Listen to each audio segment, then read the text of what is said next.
Hello and welcome to this week's edition of Politics Today, and in this programme we are asking, should we be concerned with the direction that the British Foreign Office is taking towards Israel, from questioning Israel's conduct by the IDF in its war against Hamas in Gaza, to calling and pressurising Israel for the creation of a Palestinian state.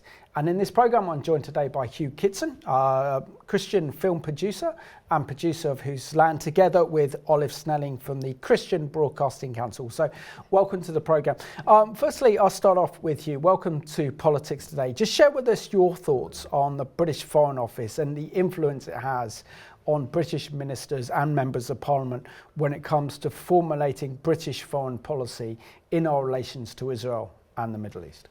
I think the influence of the foreign policy over British policy, over government, is actually historically very great, certainly going back to the end of the mandate period, and it's something that continues to this very day. And for instance, when Liz Truss was talking about moving the British Embassy to Jerusalem, well, the Foreign Office scuppered that fairly quickly. Yeah, which is tragic, which would have released an incredible spiritual blessing upon our nation. Olave, always a pleasure to see you on Politics Today. And having looked at the Foreign and Commonwealth Office website regarding travel to Israel, this is what they say. They advise against all but essential travel to Israel and the occupied Palestinian territories. We know that Israel is currently at war, but this is very extreme, as it means you can't actually get travel insurance to Israel. Just share with us the position you think the Foreign Office is taking regarding Israel at this time.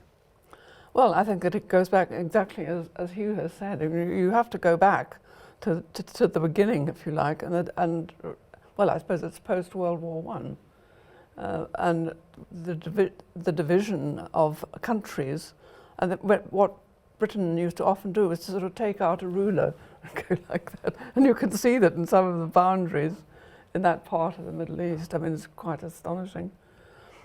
I think we've got to be extremely careful. I think historically we can see, as Hugh has said, we can see how these things happened.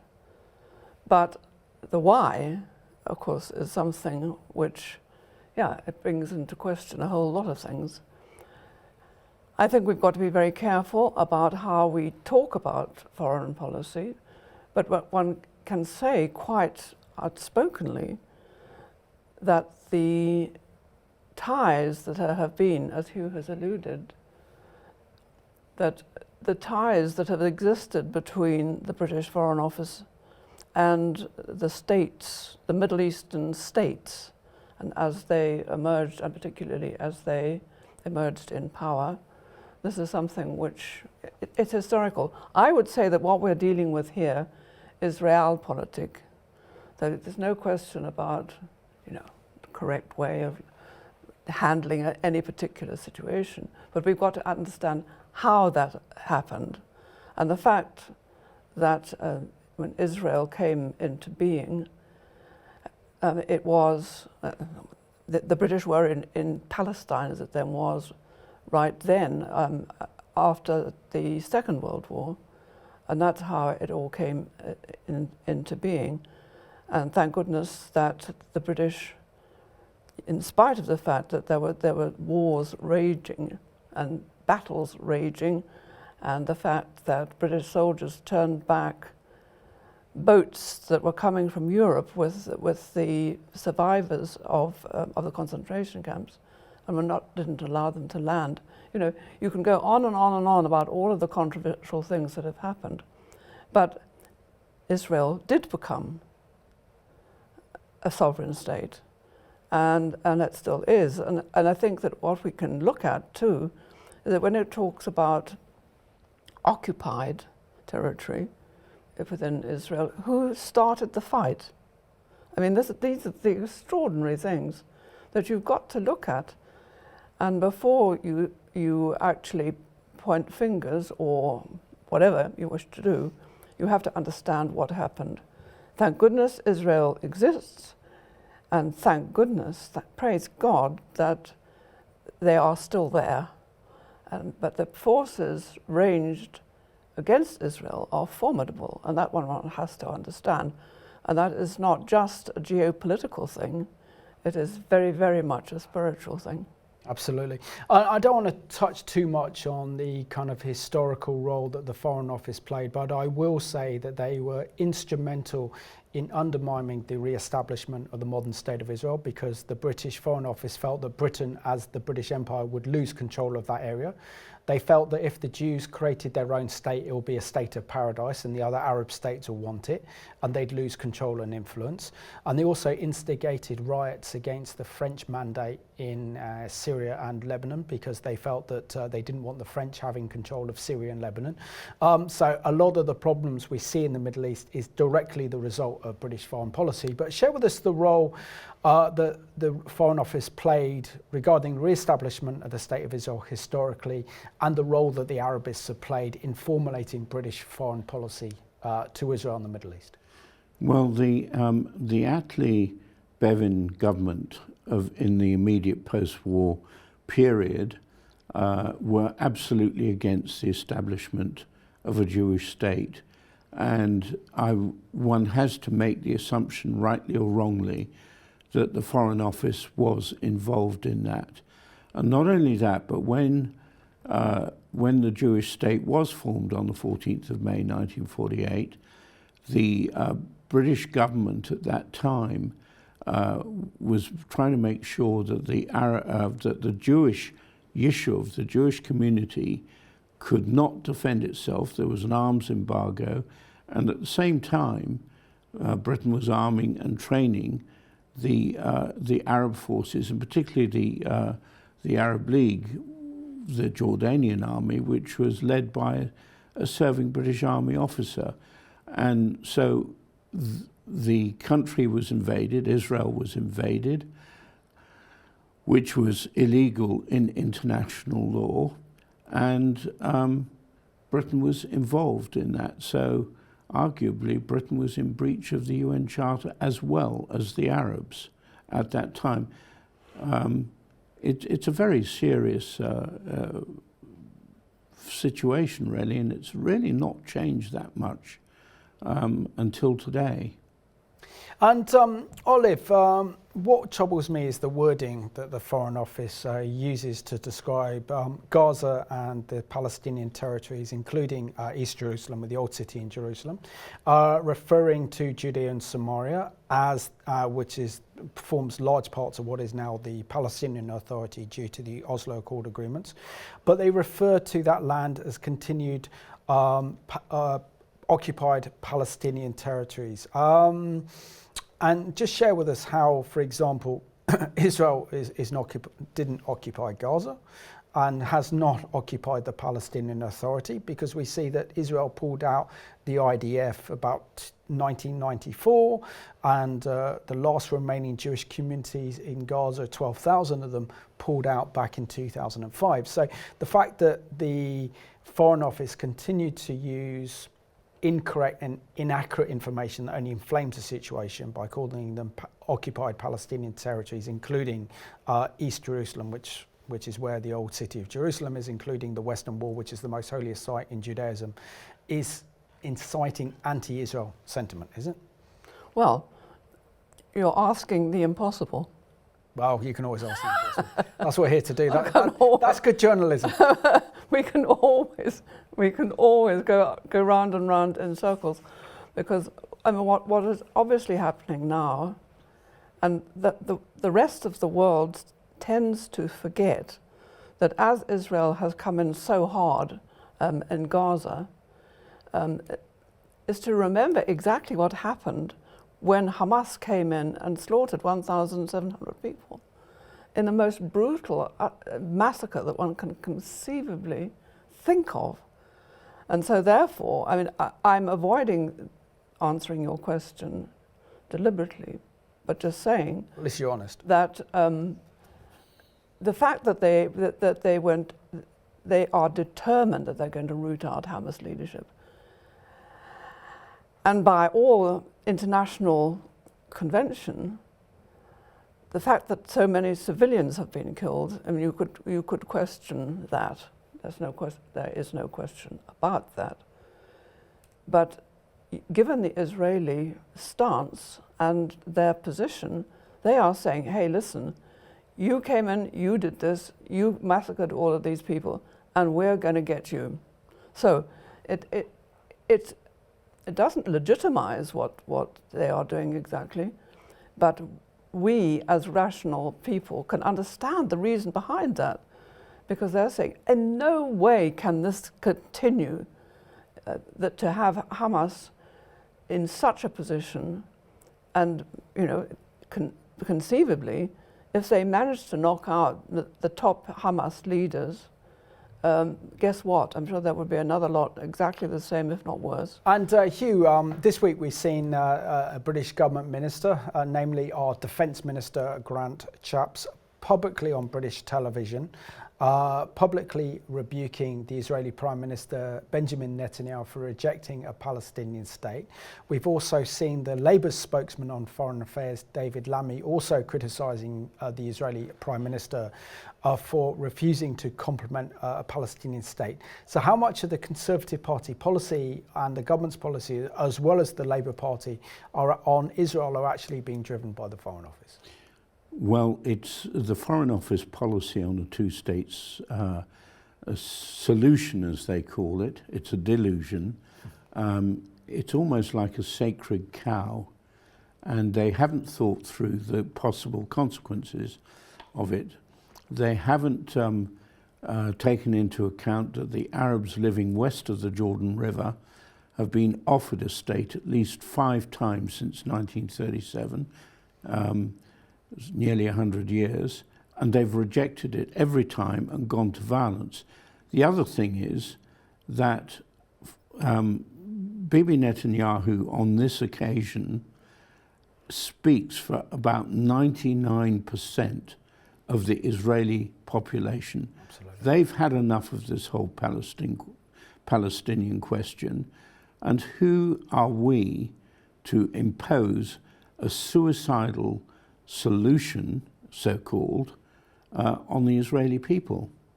Absolutely. And Olive, it's my impression that the British Foreign Office does not consider Israel's security needs when they call upon the need to create a Palestinian state, nor do they take into account that the Palestinian leadership itself within the Palestinian Authority, including Mahmoud Abbas, don't actually want a Palestinian state because they only see Israel in terms of the conflict and want to be where they were prior to the rebirth of Israel in 1948. So in other words, what the Palestinian position is, no peace with Israel, no recognition with Israel. They don't recognize Israel as a Jewish state. Within their education system, there is only a map of a Palestinian state. Israel doesn't exist. So how is Israel expected to meet the demands of the international community by creating a Palestinian state when the Palestinian entity itself don't actually want a state and they just want to perpetuate the conflict? Well, I just think that it's absolutely blindly foolish and stupid, because honestly, it's like the irresistible force meeting the immovable object, and they just keep on and on and on talking about having a two-state solution, as Hugh alluded. But the fact is that everybody must know. I mean, they're not stupid. I mean, you look at the situation and you know that it cannot be plausible, and it cannot provide anything like a decent long-term solution. So why are they doing it? Just because they have to, I think. I think that this is what they feel obliged to do in order to pander to international law or taste or whatever. And so it's so incredibly one-sided. It's thinking all the time of the Palestinians, not thinking about Israel, as you say. So I think that we are in cloud cuckoo land. Honestly, that's what I think. And Hugh, Grant Shapps, in that interview with Laura Kuenssberg on Sunday, says that there is no alternative to a two-state solution. But didn't the Trump administration prove there was? And the way that they brought about the creation of the Abraham Accords was that they bypassed the Palestinian Authority, because prior to the Abraham Accords, we were always told that if Israel wants to make peace with the Arab world, then they have to come through the Palestinian Authority to do so.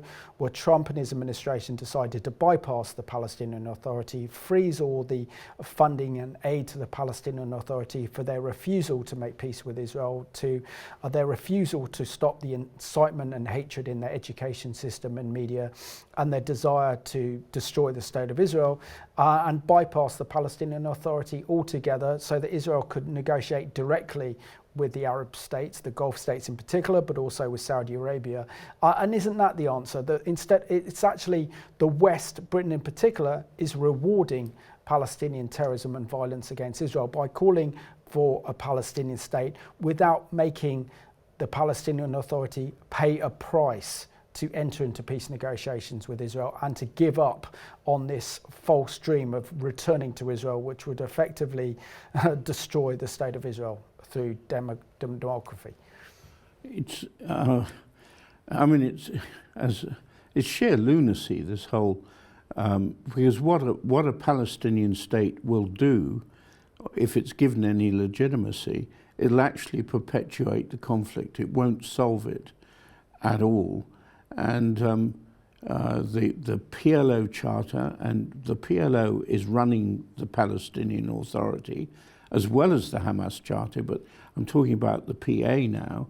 Their aim is to eliminate the state of Israel, to see the end of the Jewish state. So the only way a solution, there could be a solution, is if one were to denazify, if I can use that term, the whole of the Palestinian authority thinking and the Palestinian leadership thinking. Whether that's achievable is another matter, because I believe at the root of it is a satanic spiritual onslaught against the Jewish people and the purposes of God for them. Absolutely.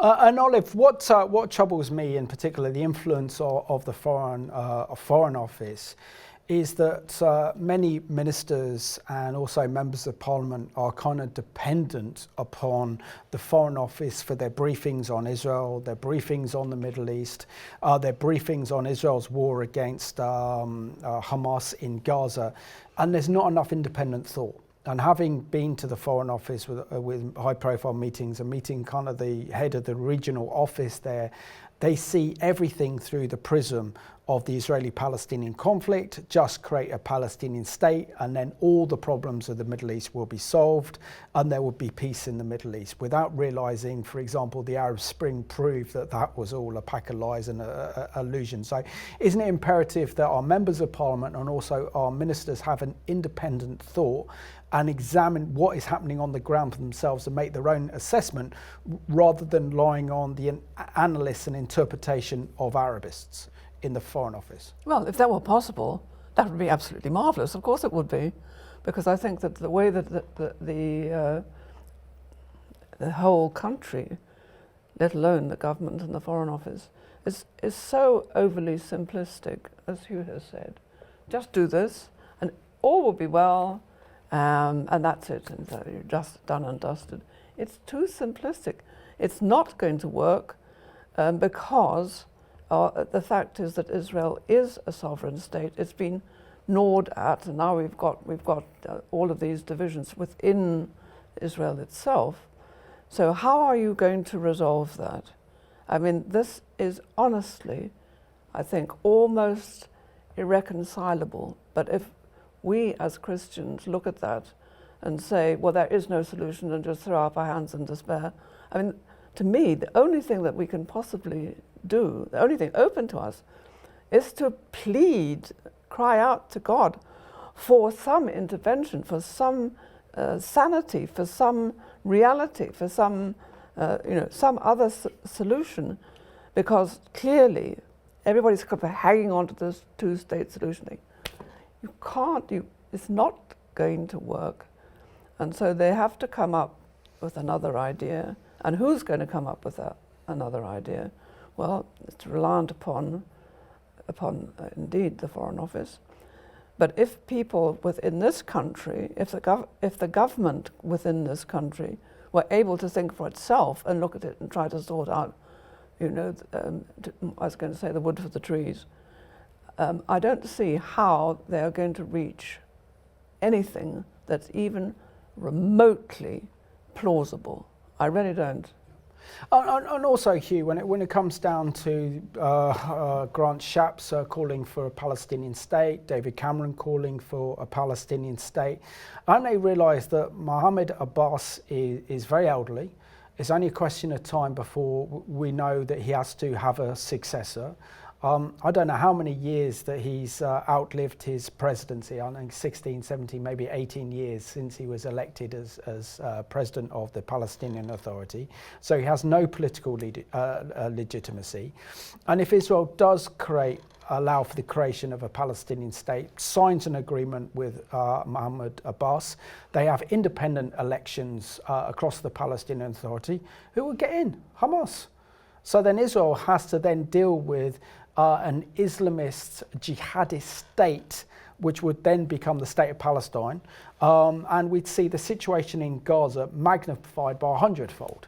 And not only would cause huge problems for Israel's security, but would probably undermine the very security of Jordan and destabilise Jordan and the Hashemite kingdom of Jordan as well, leading to its downfall. And when Arab states such as Jordan, Egypt, say you have to deal with the Palestinian crisis, they're doing this because of their own Arab street and their own populations, but in reality, their own governments think very differently.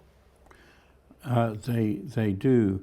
There's just one thing I think is worth bringing up here, and that is that the Palestinians themselves did a poll on the attacks of October the 7th, and 82% of Palestinians living in Judea and Samaria, the West Bank, actually approved of this attack and the massacre. So it's not just a question of the leadership, it's actually the whole population which have been programmed to hate Jews, hate the Jewish state for the last 2 generations. We've got 5 minutes left of the programme, so I have to bring up a very important story that you showed me, Hugh, on from The Guardian, and that is that the Foreign Office lawyers have concluded that Israel's bombing of Hamas in Gaza is unlawful, and effectively they're saying that Israel is in breach of international humanitarian law, but Israel is fighting an asymmetrical warfare where Hamas use women and children as human shields. And no doubt they're also legally holding Israeli hostages after October the 7th. Just unpack for us the influence that the Foreign Office lawyers are now having on the government in its formation of its foreign policy towards Israel, as Israel's fighting for its survival against Hamas. Well, actually, the story didn't say that Israel had breached international humanitarian law. What the Guardian story said was that the lawyers for the Foreign Office have been unable to conclude that Israel had breached international law, which suggests that the Foreign Office was trying to prove that Israel had breached international humanitarian law. And as Olive said earlier, there have been a lot of civilians killed in this. But our very good mutual friend, Richard Kemp, he's been in Gaza, or in Israel and in Gaza, for most of this conflict. And the casualty figures are taken as gospel. They're coming from a terrorist organization. They're now saying that 25,000 people are being killed. This is Hamas is saying that. But where's the verification for it, first of all? And secondly, what is the breakdown between the terrorists who've been killed and civilians? And the estimate by the IDF itself is they've killed about 9,000 terrorists. Do you know, the UN says that in this sort of urban warfare, generally the ratio between civilians and combatants in this type of war is about 9 civilians to every combatant.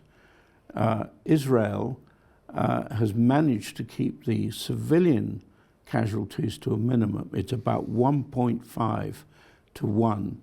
So these sorts of accusations against Israel are absolutely false. Olave and Hugh, thank you so much for being my guests on this week's Politics Day. You've both done a great job, thank you.